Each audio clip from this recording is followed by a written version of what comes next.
Sri Aurobindo is describing how our mind, our life, our senses, the whole inner and outer experience of this world is to be gradually transformed into a divine life and a divine working. And this requires two stages. The first, which is a shift in our view, a reviewing of the lower living in the light, force and joy of the higher reality. And the second is a remolding. The process being described for the role played by matter and our physical base in the body, as well as our life, as well as our sensational, emotional mentality and the intellect. Having described the role played by all these in the transition, he says this transformation cannot be complete and cannot be really executed without the awakening of the truth mind in us. And this is the passage that we are now studying. And the key that he introduces is the most significant for the purpose of the transition. If we describe the whole spiritual journey in terms of two phases, the first phase would be one of a gradual awakening to the higher consciousness, a gradual opening, a gradual perception, a deeper relation, and a kind of a infusion of our consciousness into that and its consciousness into us. But the first movement is one of an opening and giving.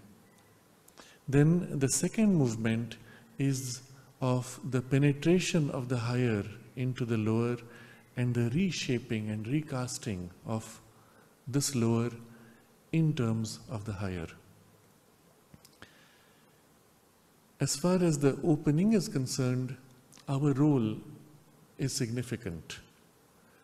We have to make an effort to begin the process of opening.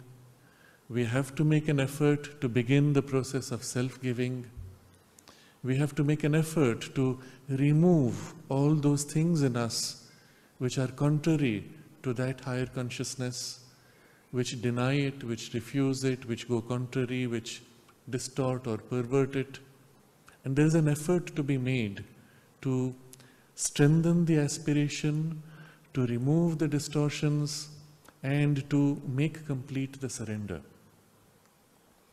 But the second phase is primarily led by the higher working upon the lower.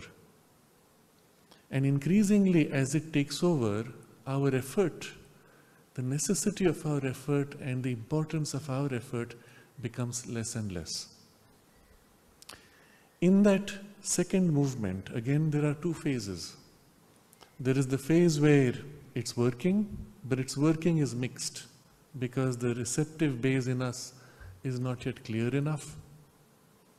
But there's a second phase where its working is free, direct, and it is able to seize upon the lower and deal with its errors or distortions by its own power. It's from that point on that we can say the whole journey becomes without difficulty, disturbance, and a joyous movement without shadow.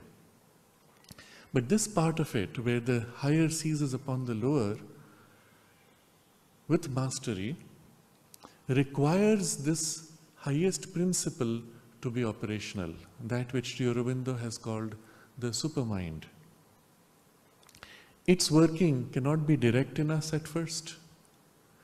The preparation for its working is made by its representation or its corresponding principle in our mind.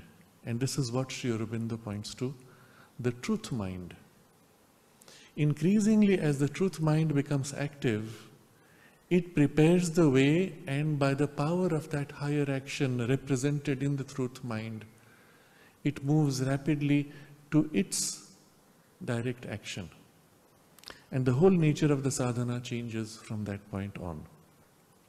And this paragraph which we are now reading is significant for this purpose. It describes how this works, what it does, and the rapidity and smoothness with which it accomplishes that which this personal human effort would have taken centuries to achieve. How it does it is what is described in this paragraph, but we have to understand why it can do it.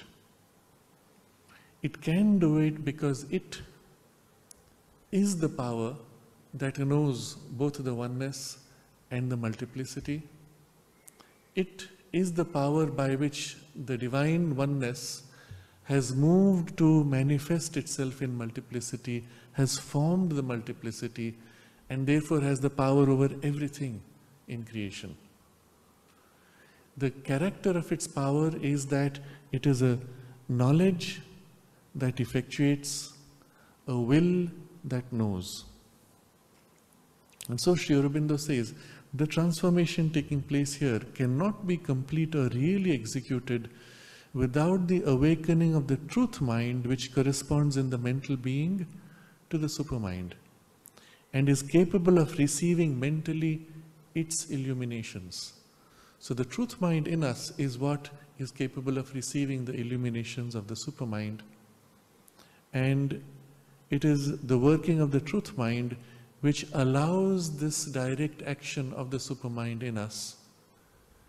And increasingly as this works, it reveals everything, it organizes, it changes everything as a representative and a working of the supermind in us. Now the truth mind is that part which has in us the direct perception of truth. We know it most simply as a kind of an intuition. Something is happening and you just know that this will be the outcome. Perhaps everything seems to go logically against the possibility, and yet you know somewhere. If you pause at that moment and try to observe, what is this knowing? Where does it come from and how does it know? You will discover the character of this knowing is that it exists by itself. It does not depend on the external evidence. It does not depend upon your thinking. It does not depend upon any chain of logic. It knows in spite of all these things. Perhaps the logic supports, perhaps it doesn't matter. It knows. It is self-evident. Second, it knows also its limits. It knows exactly what it knows, and it knows that it does not know beyond that. And the third is, in its very action, it is obvious. It does not need interpretation. It does not need any process to be. It is, and it's obvious. Now this experience every human being has. Every animal has. In fact, it is this working of the truth mind on an inferior level that we see in the animal as an instinct. And it is the instinct of the animal perfect. No hesitation. It knows exactly what it should do and it does it. If you had to replicate the instinctive working of the animal, you will find there is no logic with which you can replicate it. When the snake strikes to bite, the movement is so rapid, it involves coordination of so many muscles. It involves a perfect knowledge of its physiology and the physiology of the prey.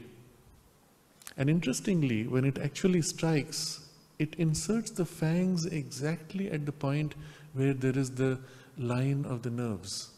to instantly make the prey numb and unable to move. It has not studied physiology of its prey in school. It has never had a practice of striking to bite. It does not know that its act of biting is going to lead to specific results. In the same way, you will see the cheetah when it's chasing the gazelle. It goes straight for the throat, and it catches at the softest, most vulnerable position, and the pressure on the throat instantly paralyzes the movement of the whole body, and the gazelle stops and falls down. How did it know to do that? In the manner in which animals select their food, similarly, there is this precise knowledge of what is safe, what is poisonous. When the monkey jumps from one branch to another or does a somersault, when a cat falls from a tree branch and knows to rotate its tail so that the body can become correctly positioned to take the fall, all of these are workings of an instinct. Go deeper still. In the plant, the emergence of the sprout from the seed is a movement of instinct. The sprout turning upward, if you put the seed upside down, the sprout will still come out and turn up, is a movement of instinct. The leaf turning to the sun, the sunflower facing and tracking the sun, all instinct, we say. Meaning, an impulse which knows exactly what it has to do. And it's always right. But the same instinct, if you put it in a context which is not part of the normal working of the animal life, the instinct is not there and the animal fumbles. In the human being, because of our rational development, most of our instincts are covered up by the screen of rationality. The instincts are not gone. They still push. But the rationality picks up the instinct and modifies it. And to the extent that it modifies, we make mistakes. But the power of rationality allows us to enter an unknown domain and find our way there where the instinct would not work. It frees us from the instinct, but at the same time, it makes us lose the knowledge that comes through the instinct. The correction is not going back, but going forward to a still higher working of this truth mind in its revealed working, which we call the intuition and not instinct. As the intuition grows, the mind learns to submit to a higher grade of knowledge that it could have attained by itself.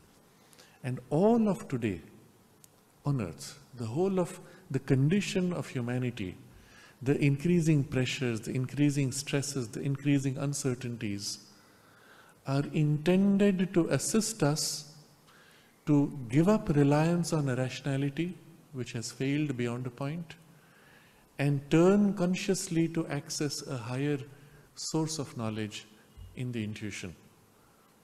Because the circumstances are such, you cannot trust the knowledge given to you, the information that comes. You do not have enough time to make a reasoned decision, and the consequences of wrong decisions are disastrous. In such an environment, you have to reach out to tap a higher grade of intuitional knowledge. Sri Aurobindo describes the relationship between the intuition and the instinct, and the relationship is this. In the instinct, the impulse is first, the knowledge follows or is hidden. In the intuition, the knowledge is revealed first, and it flows with the power of action that follows the knowledge. So, in the working of this truth perception in us, Sri Aurobindo describes it in the joining of these two movements. He says, our direct truth perception, on the other hand, come from the supermind, a will that knows and a knowledge that effects. He's describing the supermind. And it is seen in terms of these two things, will and a knowledge. Capital W, capital K, because in the supermind it is a will which is all-inclusive, infinite, including everything in the universe. Similarly, its knowledge is all-including. Everything in the universe is included in its seeing. But the will is a knowing. The will that knows and a knowledge that effects. They're just two ways of looking at the same thing. The will and knowledge are one in the supermind. But its reflection in us, in the truth mind, is also similar. There is this intuition, you know, and you become, or you move to act in what you know. And this is the working which prepares the action of the supermind in us. But of the supermind, he says, which creates universal order out of infinity. It's working up there because it is cosmic, it is all-inclusive in the will as well as in its knowledge. It knows everything and it wills everything and puts it all into order. Consider everything that could ever be. You see, the concept of Brahman, Sri Aurobindo describes like this. All that could happen in the past. Consider the timeless past, going back billions of years. All the events which happened, and at each of those stages of time, everything else that could have happened but did not happen. All of that is included in the Brahman. And then consider the present. Right now it is happening, and all the infinite things which are not happening but which could have happened. Including right now there could be, the earth could split into two, or the sky could turn green, or there could be rain, or a dragon could materialize, or anything which you can imagine as a possibility. All the infinite possibilities which are in the present. And then look at the future. Again, timeless, endless future, and all the possibilities which could ever happen. And put all these things together. And that's your first glimpse of Brahman. And beyond that you must go into that which is encasing all this, holding all this in space and holding all these possibilities in time, but itself is out of space and time. And then you get a glimpse of the larger reality of Brahman. And then all the rest which cannot yet be in the space-time, then you have the highest possibilities of the unknowable Brahman. And everything included is Brahman. Now, in this vision of Brahman, everything is there. But if you put it all together in one big box and then go beyond the box itself, it's all pell-mell. It is the chaos of the Greeks. The womb from which all possibilities can come, but no order. It is the supermind which knows everything, wills everything, and arranges everything into order. And in its seeing, it is seeing not just the present, but all of the past, all of the present, and all of the future possibilities, and puts them in relation to each other. Now, for example, if we had to have a tree sprouting out from here, if it just happened out of the blue, we would say miracle. But if we sequence it, before the tree sprouts out, there's a plant. Before the plant, there's a seed. And before the seed, there's a human who comes and plants the seed and waters it. Then we would not say miracle. We would say, it's a natural process, isn't it? Someone planted a seed, watered it, and 3 months later, it's a plant, and 2 years later, it's a tree. No miracle. But in the arrangement of the supermind, this sequencing of these completely different things, the seed is different, the plant is different, the tree is different, the sequencing of it, which makes it seem natural, is the working of the supermind. If you think of each object at each moment, the universe at each moment, to be a completely different thing in itself, it is the sequencing of these infinite things in a pattern and order which makes for cosmos, the ordered unfolding of this universe. Does that make sense? You see how what would be miraculous is nothing but the perception of order broken. But if you see the different kind of order behind it, then you would again say, that's not miracle, that's a science, that's a technology. So the whole universe is really a series of miracles, but because of the ordering and the mind's perception of the sequence of dependence, which is the mind didn't create, it's only seeing what supermind created, that the whole thing appears natural, spontaneous, or logical. So supermind is that which creates universal order out of infinity. Now this is the power up there in its vast universal working. Our truth perception comes from that supermind. Now what will it do? Obviously it will replicate that working, but on a smaller scale, in a limited capacity. But by replicating its working in a limited capacity, it will prepare us also for the direct working of that full capacity. So its awakening into action brings down, says the Veda, the unrestricted downpour of the rain of heaven, the full flowing of the 7 rivers from a superior sea of light and power and joy.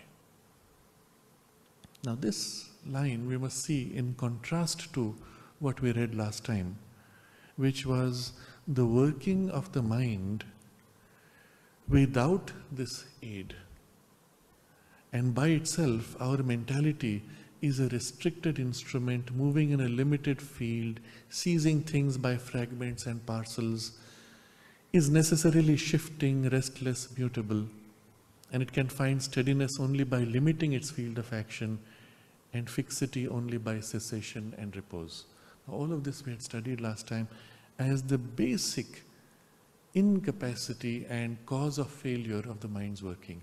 But that's the power with which our evolution has brought us to where we are.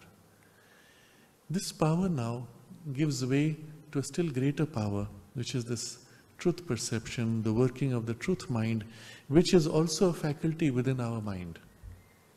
Our faculty of reason, our faculty of the intellect and its working are part of the mind, but as part of the larger mind, there is this higher faculty also of this truth mind. Just as in the ape we moved from the emotional mind to the intellectual mind, in the human we move from the intellectual mind to the truth mind. And increasingly as this truth mind becomes operational, this is what happens. So first he says its awakening into action brings down, says the Veda, the unrestricted downpour of the rain of heaven. Now Sri Aurobindo is referring to the Veda because he is linking this knowledge to the most ancient of the traditions which worked on this transition. And this tells us something very important again as far as our evolution is concerned. That this effort to ascend from the intellect to the truth mind is not being done the first time. If it was being done the first time, it would be far more difficult and our success would not be guaranteed. It has been done before in the period of the Veda. Even if not by the mass of humanity, by an elite. But the elite did achieve it. And they did it not for themselves, they did it for humanity. And because they did it, the imprint of what they have done exists in humanity, exists in us. Because they have already achieved it, it's possible for us to attain to it in this lifetime. Otherwise, it would not be possible to do it so rapidly. In a sense, we may say, we have been under the influence of their work through all these ages. Sri Aurobindo explains, in fact, that the effort they had made and the work done then had already intuitivized humanity to a great extent. But there was a necessity for a relapse because the attainment there did not have a sufficient development of the intellectual base and was not integrated with the intellect. It would have meant a kind of a leap without a link, without a harmonization with the earlier stage. Even Sri Aurobindo says the development of the intellect in us today, as we see a sudden burst of the intellectual power in the last few hundred years all over the world, even in cultures which have neglected knowledge and rational training, within a generation or two, they pick it up so rapidly. He says, you cannot explain this unless you accept that it has been worked upon before in another cycle of which we do not have memory. Pre-Vedic. So the intellect itself had been developed. There was a rapid development from the intellect to the intuition, but not enough integration of the two, and therefore from the intuitive we lapsed back to a slightly below intellect and a recovery of the intellect rapidly, and then again an ascent into the intuition, and thence from the intuition into the supramental. And this is the stage we are at today. Because this has been done, we are only recovering what was done, perhaps not by us consciously, but by an elite, but imprinted in us. And therefore something within us has a memory, has a sense, even a conviction, even a familiarity of that journey. Now, I will dare say that most of us who are drawn to this effort are drawn because we have participated in it. If we had not participated in it, the idea would be attractive, but only for making your current thinking slightly more efficient. We had a group that came from a company which trains business managers. They were traveling all over the country. They came to the ashram also to study what is the technology we have for developing intuition. Their objective was to take the knowledge from all the traditions and to package it for training business managers.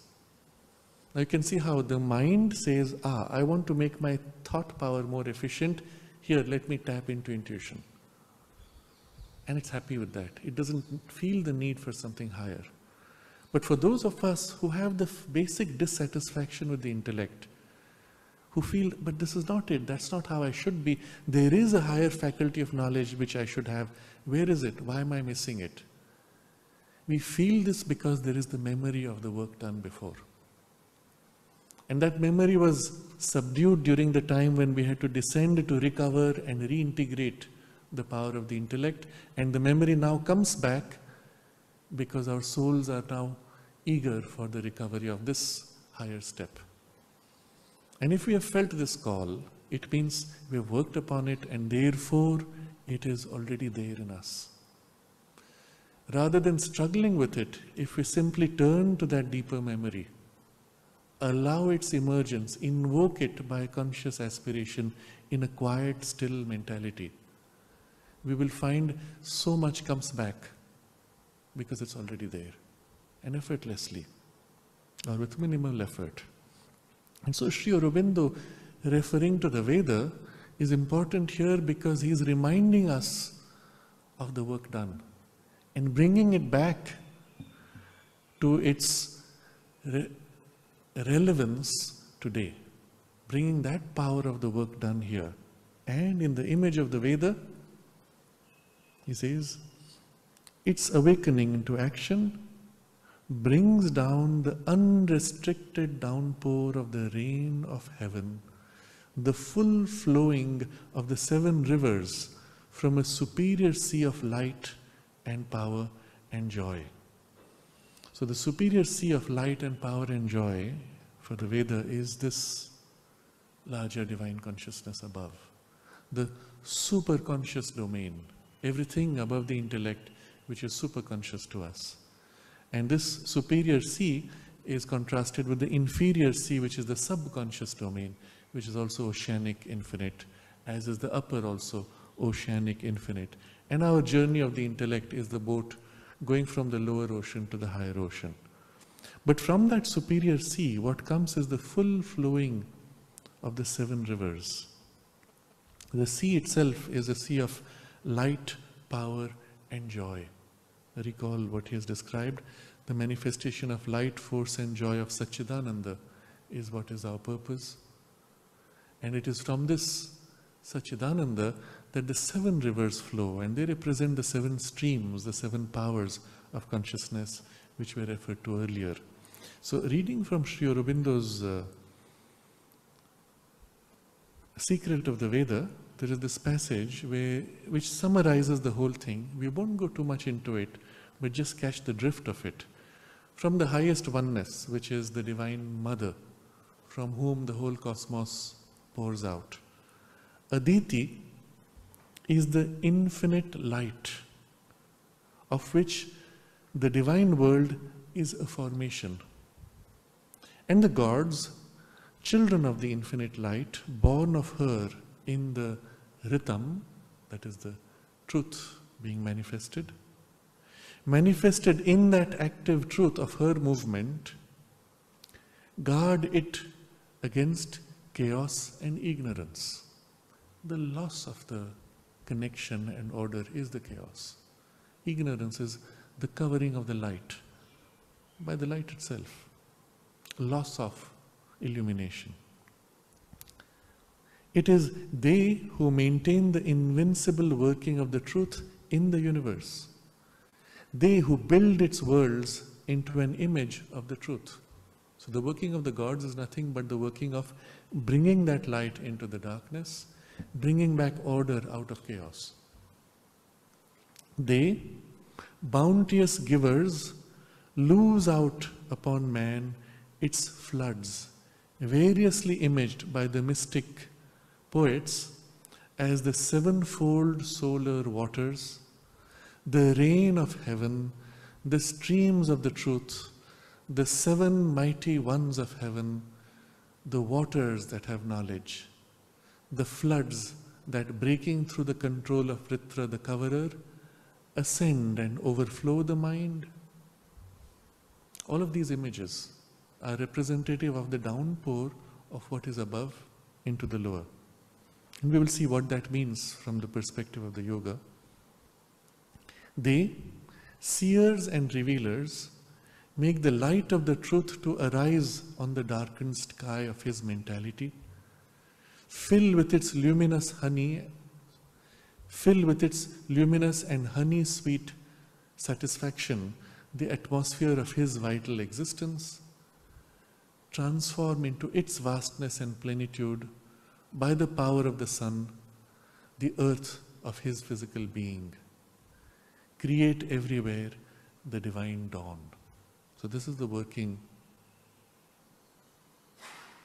of the gods in us as the seers and revealers of the light of the truth. Now, I read this in some detail here because you will see this imagery is what Sri Aurobindo describes in the next few sentences, but in a completely different vocabulary.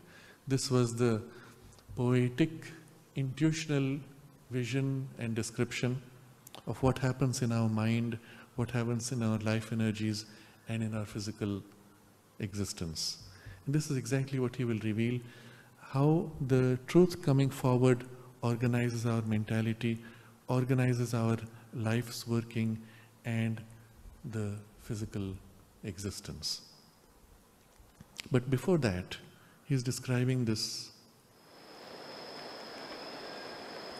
downpour of the rain. Now, literally, in the journey of the yoga, as one begins to open to the higher, and there is the descent of things from above, one experiences it as something pouring down. One feels it and senses it as that. So you will find many letters to Sri Aurobindo of some sadhaks saying that I felt like a light rain, or like a tingling sensation, or something drizzling, or something cool or warm spreading and filling. All of these are images or representations in our mind of something descending. The descent itself is felt from head downwards, but actually it is everywhere. It's filling from everywhere, but we experience it in these higher parts because those parts are the most receptive, because the centers of consciousness are located there. The center of the higher consciousness being above head and within head, it's here that we first experience the touch of the higher. The lower centers then follow, and so we experience a top-down descent in the physical body. Actually, everything is entering from everywhere, because everything is everywhere. But the sense of the rain is this. Physically, in the working of the cosmic powers that we call the gods, they recreate the same experience in the processes of nature. So, you see how it is. The water is somehow made to rise up in a way that you do not see it as water. They are made to condense, but before they can come as a rain which purifies and nourishes, there is the lightning and there is the thunder, which is the first working of the knowledge and the will. You see, the working of knowledge will is like a twin working. Lightning and thunder is the obvious symbolism, but a more obvious symbol in our human life is the relationship between light and heat. If you take a piece of metal, let's say a wire of iron or any other metal, and pass electricity through it. What is electricity? Life force. After a while, the metal begins to heat up, and the heat grows to a point where it begins to glow. If you touch it before it glows, you will feel the burn. But after a while, the heat becomes the creator or radiator of light. You cannot have heat in sufficient quantity without light following. Or the reverse, where the sunlight falls, even on a cold day with chilly wind, where the sunlight falls on your skin, after a while your skin warms up. Light leading to heat or heat leading to light, the two can never be separated. They're always together. They are aspects of each other. In the working of the same force in nature, thunder, lightning are similarly paired. When there is lightning, there will be thunder because of the heat created by the light. Or if you have heard the thunder, then you know there is lightning, even if you don't see it. But only as the lightning and thunder action begins, that the rains follow. When there is the first revelation of the intuition, then with it comes the downpour of something of the substance of the intuition. And that, as it settles in us, purifies, nourishes. It removes the impurity, as rain does. It purifies the air and even the soil by washing it literally. But also, it brings in a vitality, a nourishment that kickstarts all the life processes in a new, fresh direction. And the same symbol is represented in nature, which we experience within, internally. So, but what happens with the awakening of this truth mind, truth perception, is that there is the unrestricted downpour of the rain of heaven. No more the limitation. Otherwise, the downpour is a gentle trickle or a few drops or occasional drizzles and then long periods of barren dryness. But now you have the unrestricted downpour because this principle is what creates or holds the link. And the 7 rivers representing the full revelation of the 7 powers, the creative powers, which come from the superior sea of light and power and joy. Now comes one sentence, perhaps the most significant sentence in some ways, made of 3 words. It reveals Sat-Chit-Ananda. If you think about what that means, how would you know Sat-Chit-Ananda? If you begin from a consciousness which is fragmented, if you begin with a power of sight which can only see pieces and forms and appearances, if you begin with an access of knowledge which has to cut up a body in order to understand, you could never know Sat-Chit-Ananda, which is one indivisible whole, essential, free of form. Every effort you make will only create more forms and pretenses. You could never achieve it. Even if it reveals itself to you, you will most likely first experience it as a blank, because none of your senses can function for what it offers. The mother comments that if you see the supramental sun with the physical sight, you will see it as black, because nothing in you can register it. It's the same experience one has when entering the cosmic consciousness through the mind, nirvana, dissolution of all forms. That's all that you can see. Because you only see forms, all the forms are gone. But what is the thing itself to which you are you do not know, and therefore you call it an emptiness and a blank. That's all the mind can recognize of it. So how would you know Sat-Chit-Ananda, even if it reveals itself? The one faculty in you which can know Sat-Chit-Ananda is this truth mind. And therefore he says, it reveals Sat-Chit-Ananda. In the mental consciousness, that's the only way you can know that. So, there's enormous implications. To know Sat-Chit-Ananda truly, this power, this faculty, this part of your mind's consciousness must begin to become active. As it becomes active, it does it. You don't have to do it, you don't need to, because it is the one thing which can. It reveals Sat-Chit-Ananda. It reveals, now he describes three aspects of the Sat-Chit-Ananda and in their corresponding functions or parts in us. It reveals the truth behind the scattered and ill-combined suggestions of our mentality. I will read the full sentence later.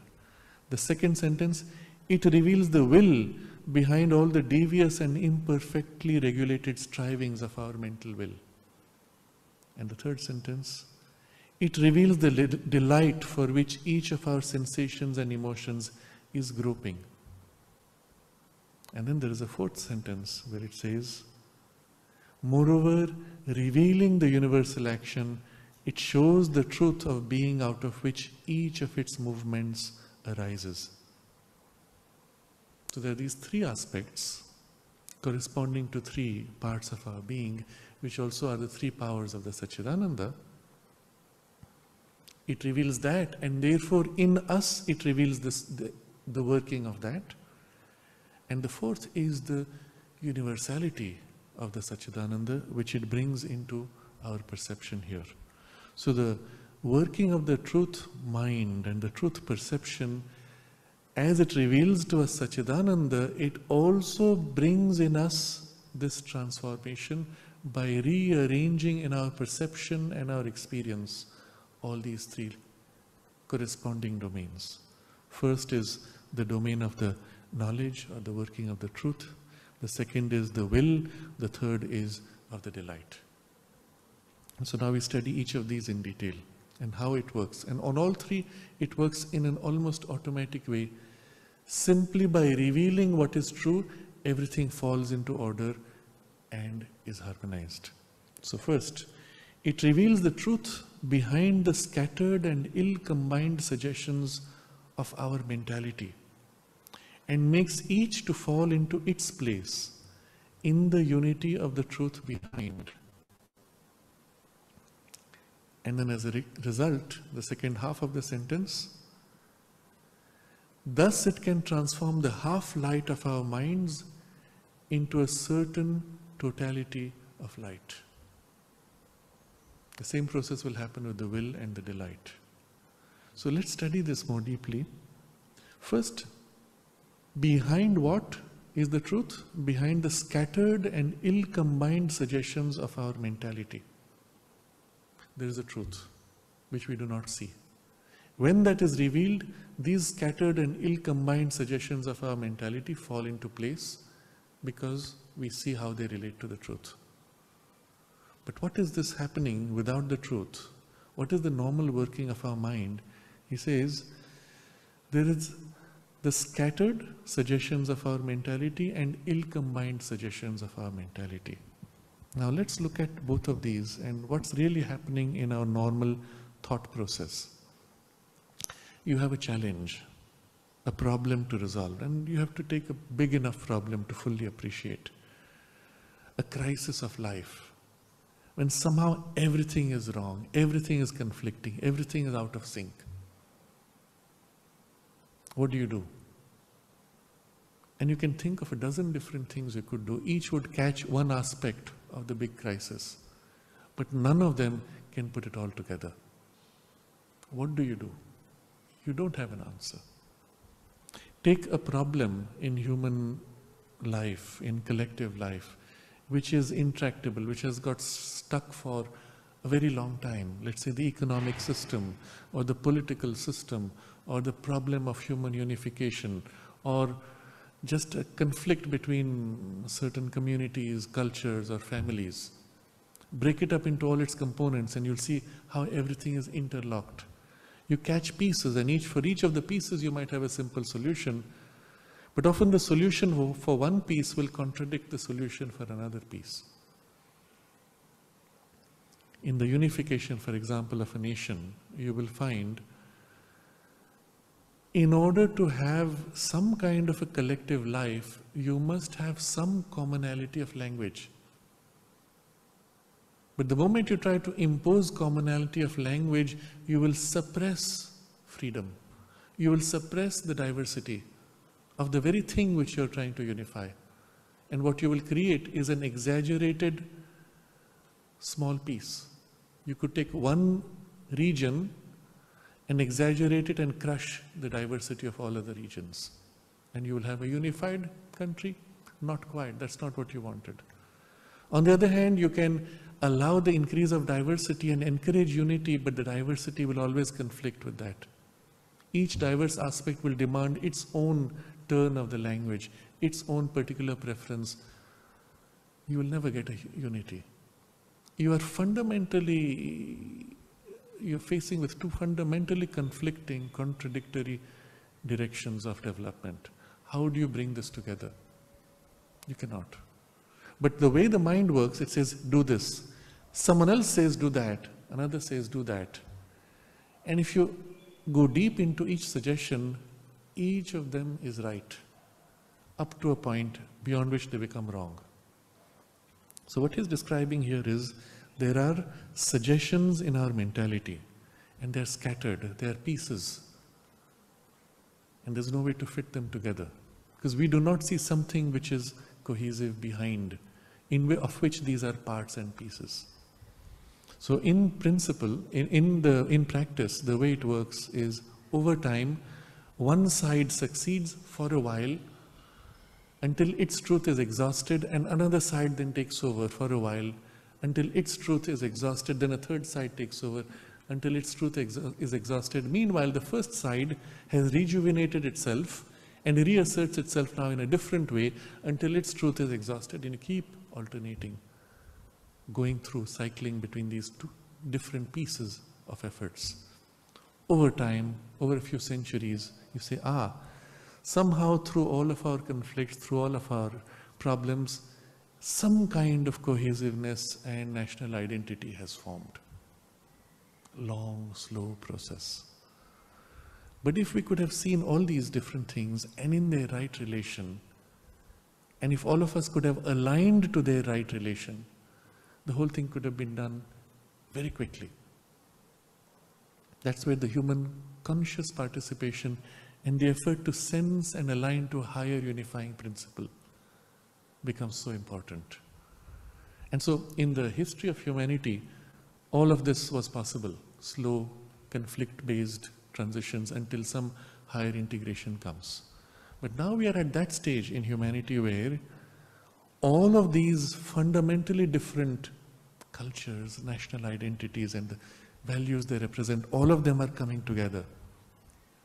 And in this massive integration, the powers of the mind and the powers of the mind to destroy are also that much more great and exaggerated. If we had, let's say, another 1,000 years in hand, without the destructive issues, we would actually grow into some semblance of human unity. Except before we can even get over our first conflict, the powers of destruction are so great we will bomb each other out of existence. This is part of the challenge of this transition out of rationality. Rationality has given us the means, science, by which we can destroy ourselves instantly, not giving enough time for this slow process. And because we do not have enough time, we will either destroy ourselves for sure, or we have to make the conscious effort now to make the transition of the 1,000 years in a single generation.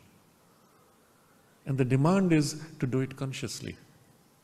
And so this transition out of rational mind to the next intuitive level, let's say, is a double-edged sword. You either required to make the effort to grow into higher consciousness, or you are certain of destruction. And these two are competing for time. Because even effort to grow requires some waking up, some time to grow. And there's this competing passage. It cannot be done by human effort alone. That's why the necessity of the avatar to come and assist the process and even take the burden of the transition upon himself for this purpose. Having done that, the passage is assured, but it's still left to our choice how much of this and how much of that. In other words, how much of destruction before we wake up, or how rapidly can we wake up and minimize the damage. That's left to our choice. And that's the passage we are at. But you understand here the problem of harmonizing pieces. Each is representing a truth and therefore has a right to assert, but only a limited right beyond which it becomes a falsehood and a cause for greater destruction. Now this same process which we are seeing in a collective harmonization is happening within our mind. When you're facing a crisis, you have this, you have that, and you have the other. You try a little bit of this, try a little bit of that, and keep trying until somehow things improve a little bit. And that's the slow process. But if somehow you could see the full big picture and work simultaneously on all of those in the right balance, and the balance is dynamic, as this grows, that must grow to match, and this must subside to yield and then realign, and everything has to move in a perfectly ordered, almost like an orchestra. Every instrument has its time and intensity. It must match. Each player must listen to everyone else and be in continuous sync. Otherwise it does not work. If we could somehow do that, then very quickly you would be able to come through that crisis in almost a smooth, harmonious way. But we can't. Because we lack. Our mind catches this, I must push harder, so I put greater effort until I collapse out of the effort. No, I need to rest, I need help, I must call for help, and I do that a little more, and I become passive with my action until I realize, no, I'm missing an opportunity, I must catch this moment, and I do something else. And I keep moving, struggling between exaggerated, unbalanced efforts. The same thing happens with knowledge. You're trying to understand something. Understand how this device works or why it does not work. What does the mind do? It seizes on one thing, exaggerates that. Sees on another, exaggerates that. The classic example, and it's profound in what it represents, is of 7 wise men who are blind, who are trying to describe what is an elephant and to know the elephant for itself. One of them grabs its leg. Elephant is like a pillar. One of them grabs its tail. Elephant is like a rope. Another catches the belly. It's like a big barrel. Another catches its ears. It's like a big fan. One fellow catches the trunk. It's like a big pipe. And they're all right. But being blind, they see only their piece. And that's how our mind works. Given a problem, we catch one of the aspects of the problem and exaggerate it. And it takes training for the mind to detach from what you have got, step back to look at the bigger picture, look at all the other aspects and put them in some semblance of relation. And you can do this. All of us can do this. It takes a little effort though. Even then there's a bias. Because of our nature, our line of thinking is biased naturally towards one thing or another. This is what happens when you go to a doctor. If you go to a surgeon, no other way except to cut it up. You go to a homeopath, don't go for cutting, This is the only way. You have to rebalance your energies. You go to somebody else who's a healer, each will see from their angle and offer that as the solution. Why? Because that's the bias inherent to your nature, temperament. So even in your knowledge we have this bias. That's why we need specialists, and many specialists coming together to solve a problem completely. Because our mind is unable to specialize in multiple dimensions. And so this is what happens in us throughout our life. An aspect, one other, and another have dominated. At the end of your life journey, when you look back, you have a greater maturity because you can now see each of these different phases of your life in relation to each other. And you see the big picture better. But in practice, even if you tried to harmonize with this kind of multiple specializations, in practice, the passage of development involves a dynamic shift of the balance. When the plant is emerging first, it does not need sunlight. It doesn't have leaves. It needs to strengthen its roots. It needs the nourishment below. Then comes a phase when it's sprouting the leaves and it must direct more energies to the leaves. And at that point, it does not need too much on the roots. And there's a point where it starts flowering. And at that point, it should not put too much energy into leaves. So as it grows, there is a continuous shift between these different. And unless on some deeper level there is a unity which knows them all, you cannot have this dynamic balance. And it's the same with knowledge. In the way, for example, Mother initiated the project of Auroville.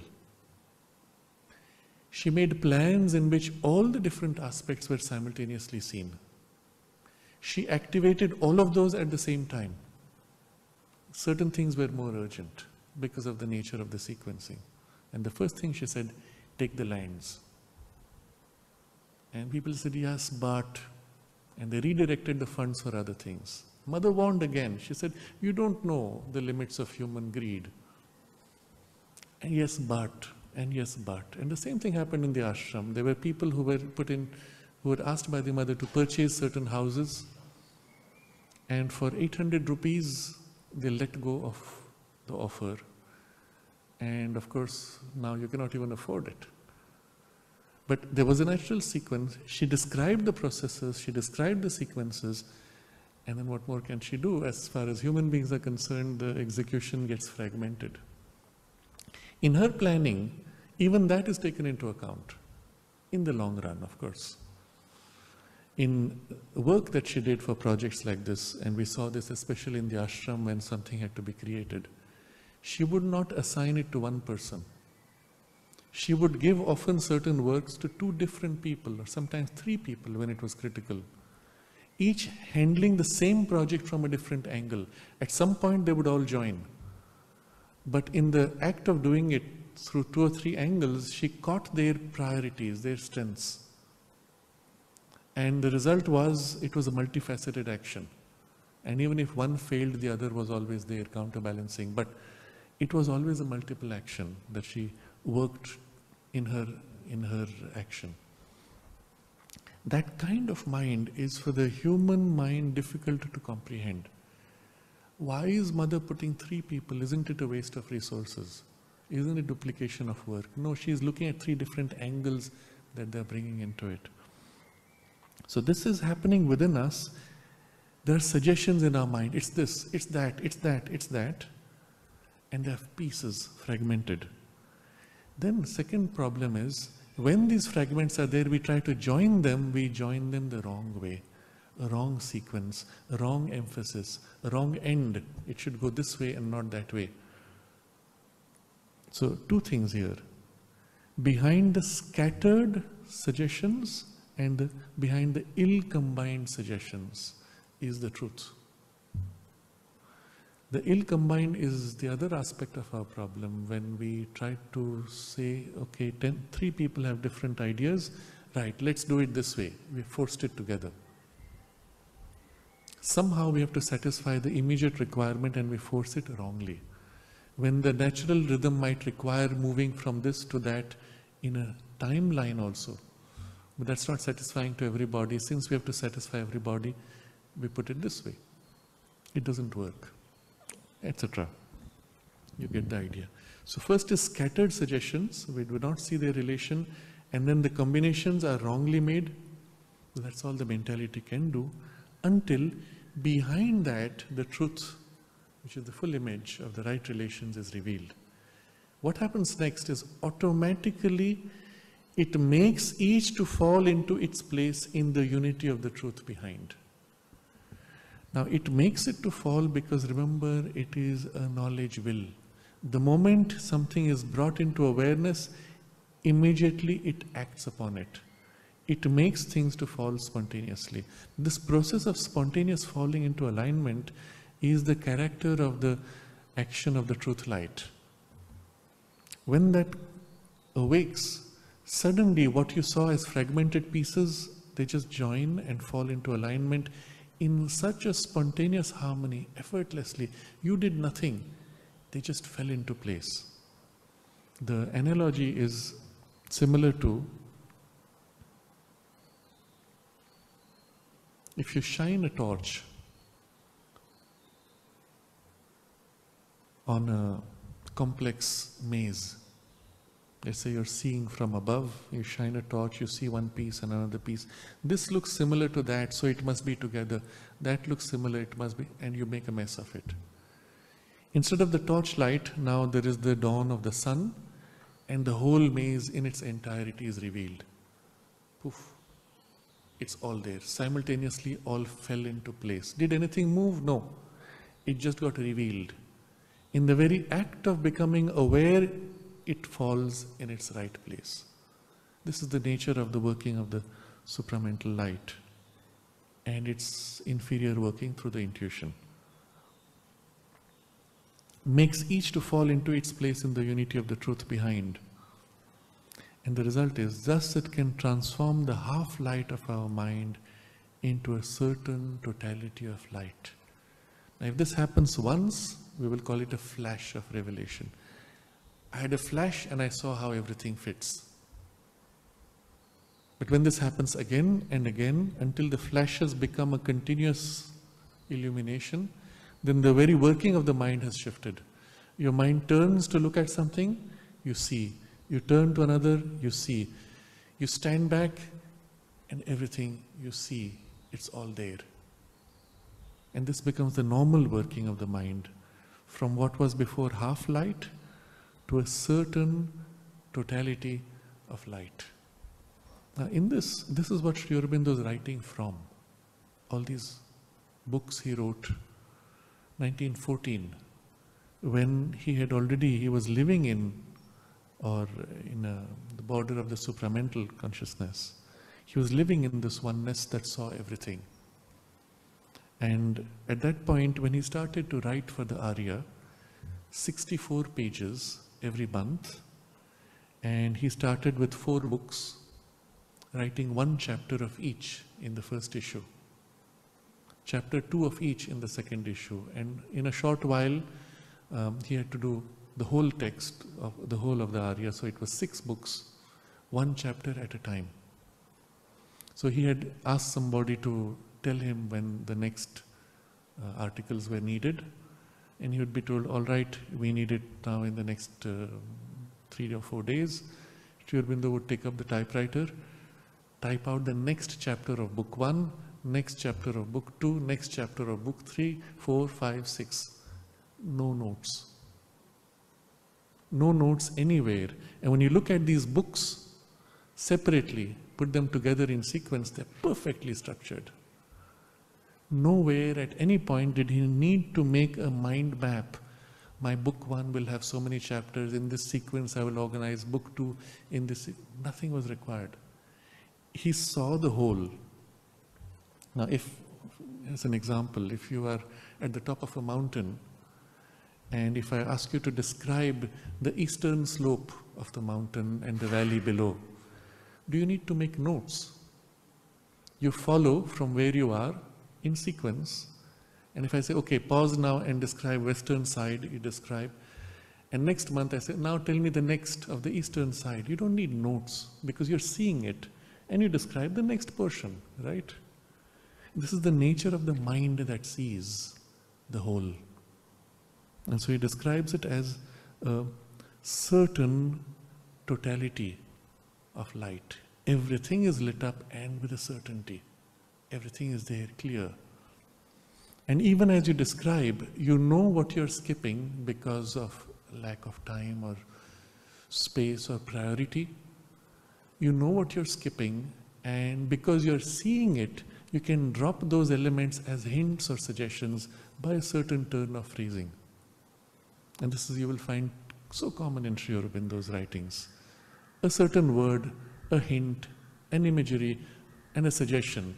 And if you explore it, it's a whole domain of knowledge which is hidden behind. Or, what he hints here, he elaborates in another text. When he is describing in the secret of the Veda certain symbols, and in the life divine, he will make a reference to that symbol. Or here, he just referred to the Veda and the downpour of the rain in 7 rivers. That's it. Over there, you'll find several chapters elaborating on it.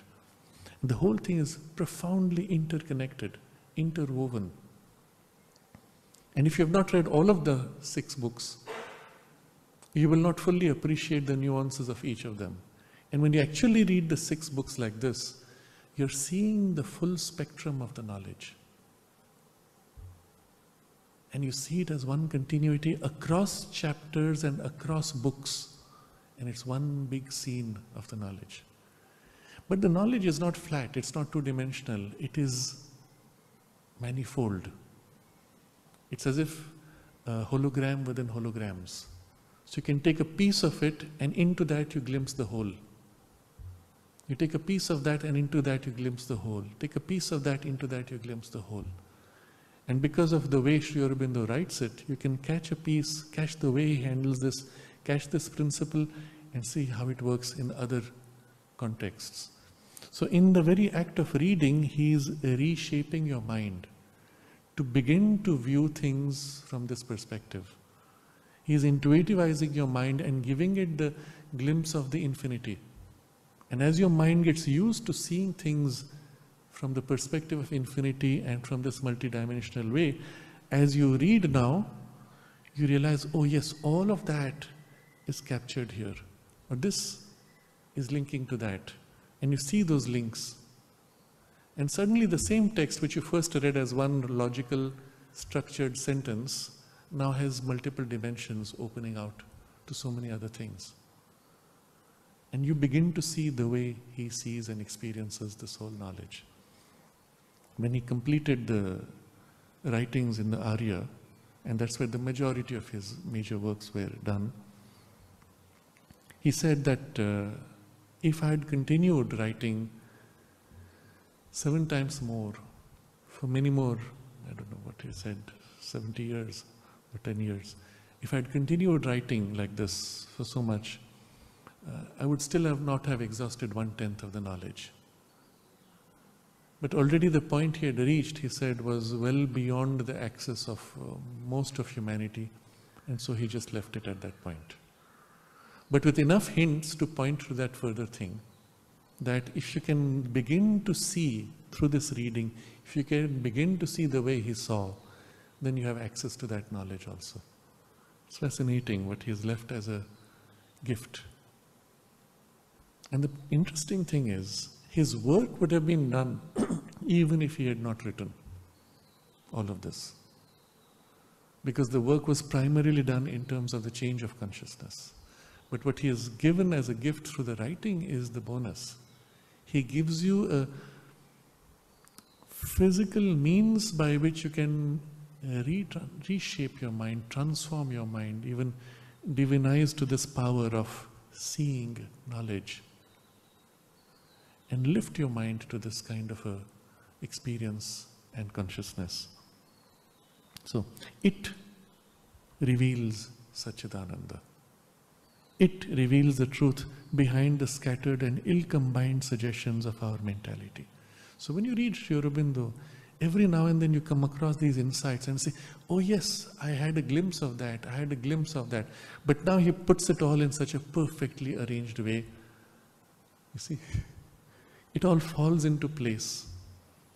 And interestingly, all the philosophical systems, all the different schools of thought, which have only exaggerated certain aspects of knowledge or experience or principles, all of them are covered in what Sri Aurobindo presents.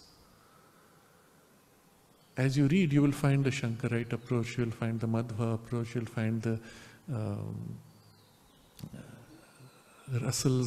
Bertrand Russell's thought and Hegel's thought and all of those pieces, but you will see them in a continuity of the whole. If you have studied those, you will say, wow, finally, now it makes sense. Otherwise, it was somehow unbalanced and exaggerated. You see also how these two schools which were warring now suddenly fit into the continuum and everything is whole. The problem with this is, how do you describe such a framework? You cannot call it a school of thought. It was a term which I think Amal Kiran coined, Aurobindonian thought versus Krishnamurti thought or Hegelian thought or some other thought. And my teacher, MP Pandit, he said, this is a very wrong way of doing it. Because it's not a school of thought. It's not a piece versus another piece. It's the wholeness that he offers, in which you see all those schools of thought as pieces. There is no such, you cannot say Aurobindonian. It's an error to say that. At best you can say an integral vision or an integral knowledge. But it's not an Ian, it's not a type, it's not a school. It's the unification of all knowledge. Kapali Shastri had made this observation to Panditji once. He said, Sri Aurobindo represents the highest developed human mind and the totality of knowledge possible for the human mind. And all that presented in this way, structured rationally, but without compromising the integrity and the multi-dimensional character. That's what this is. And we're reading an aspect of that, which is the yoga aspect. And he explains in the articles he wrote at the end of the first year of the Arya, beginning the second year, he wrote an article where he describes how these are facets to each other.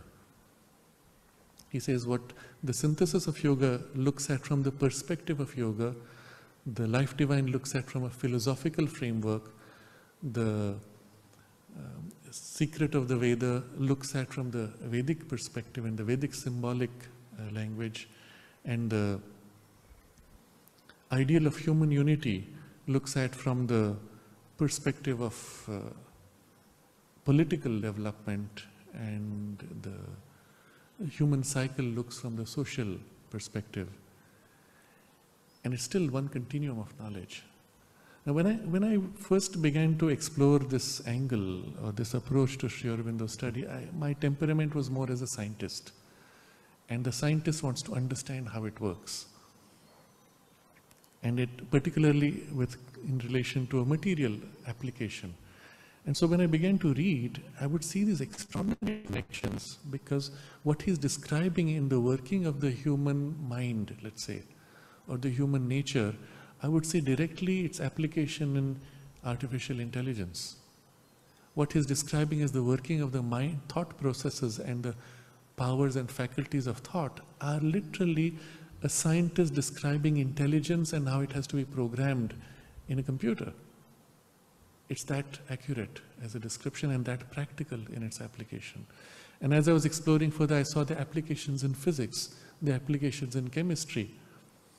And of course, in human psychology, what he describes there have such deep implications in terms of how human mind can be trained or developed, but also subserved to positively for education or negatively for a group think or programming human minds, which is being done in a large scale today. And to understand all that and to see it, it's such a fascinating experience. And I realized that you cannot master this even if you have a lifetime of study. You cannot master it. The only way you can master it is if you enter the consciousness in which you see it. And then within 3 or 4 years that Sri Aurobindo did of his yoga, he came into that poise of consciousness. What you cannot master through lifetimes of study even. So the key is this: you do not acquire knowledge in this, by acquisition of pieces, you enter the consciousness that has the knowledge. And then it's all there. It reveals Sat-Chit-Ananda. It reveals the truth behind the scattered and ill-combined suggestions of our mentality and makes each to fall into its place in the unity of the truth behind. And the result is, when it makes it all fall into place, the working of your mind changes, and he says, thus it can transform the half-light of our minds into a certain totality of light. And your mind is different. The consciousness of its working, the principle on which it operates, is fundamentally changed. And if this happens to the mind, what happens to the will and our power of action? It reveals the will behind all the devious and imperfectly regulated strivings of our mental will and emotional wishes and vital effort, and makes each to fall into its place in the unity of the luminous will behind. Thus it can transform the half-obscure struggle of our life and mind into a certain totality of ordered force.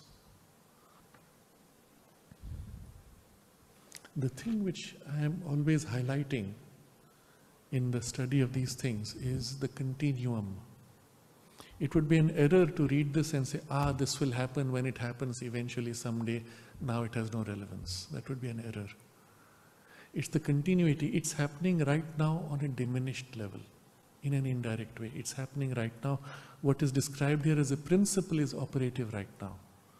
So even if you do not have the conscious awakening of the truth mind, the thread of the truth mind which you have conscious access to, you begin there. And that is what begins this process. What that thread is for you may vary. For some people it may be more in the mind. In a part of the mind which is more intuitive, I make my mind completely quiet, become still and turn to this intuitive feel and wait until the contact comes and something touches. For others it may be through a more emotional form where it goes deep in a stillness behind the emotions, in an intuition of the psychic touch and the discrimination which comes through it. In other people it may be in the action itself, where until I do it, I don't know what's right. When I start doing, I feel this is more right, this is less right. And the intuition comes in the tangible contact of the physical body itself in the midst of the action. Any of these three, or a mix of these, may be our starting point. But catch that and dedicate yourself to developing or opening to that, letting that grow, let that lead more and more your actions, your thoughts, your feelings. In the absence of any of these, simply train yourself to become quiet, open to the mother, asking in words or wordlessly, asking and giving yourself, what do you want? May your inspiration lead. May your will work. May your light and knowledge act through me. Just holding yourself in that prayer and then entering the work. The result is, having made that link, when you enter the work, the link continues to act, and while you're doing, you'll find spontaneously things happening you're led to, and bit by bit the conscious action of the intuitive will be visible to you in whatever form, specific form it takes for you. But it'll begin in this way. The first requirement for it, of course, is to still yourself in order that it can act freely. The second requirement is to turn towards it, actively call it. And then if you can, there's a third requirement, which is waiting until it initiates. So often we don't have time, we make the prayer, we give ourselves, and then we start the work. But if you can, you wait and let that thing, you don't do it. It begins, and then you kind of are led. And as you begin to do this in small things, little things every day, even if you begin to eat, even if you begin to recite a prayer, even if when you begin your day, any activity, if you can pause briefly, do this, and wait for the intuition to lead. And you may begin with just one activity which is important for you. You'll find within a few days you begin to discriminate when it happens and when it's mixed. And bit by bit it becomes clearer and clearer. The discriminative power grows, and then the form of it takes one of these other three: intuition, inspiration, or revelation.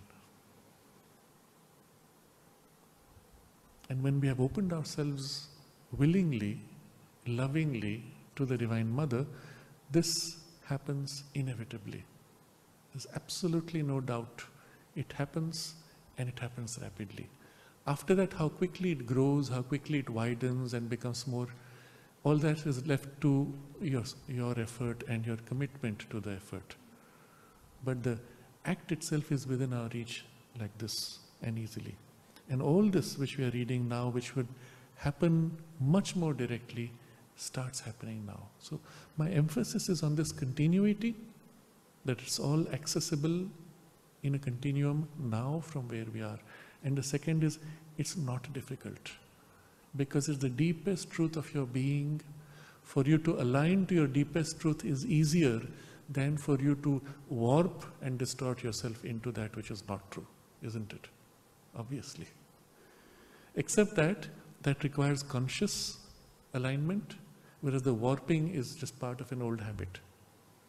So initially the alignment needs some effort of awareness, and during that period it starts easily.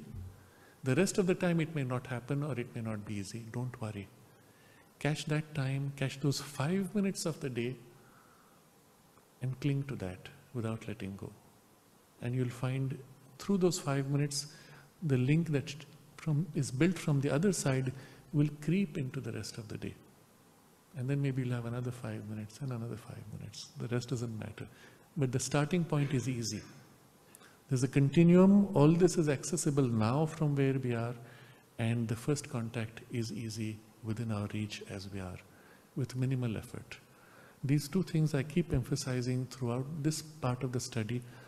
Otherwise it's easy to dismiss it and push it away, as I often saw in some people in the ashram. One of the lady who was head of our school, and I was discussing some issues. There were very practical issues in the school which could be solved easily. Just, what to do, that is human nature. We have to wait for the supermind, and one day when the supermind reveals itself, everything will be solved. Okay, you can wait forever if you do that. So, it reveals Sat-Chit-Ananda.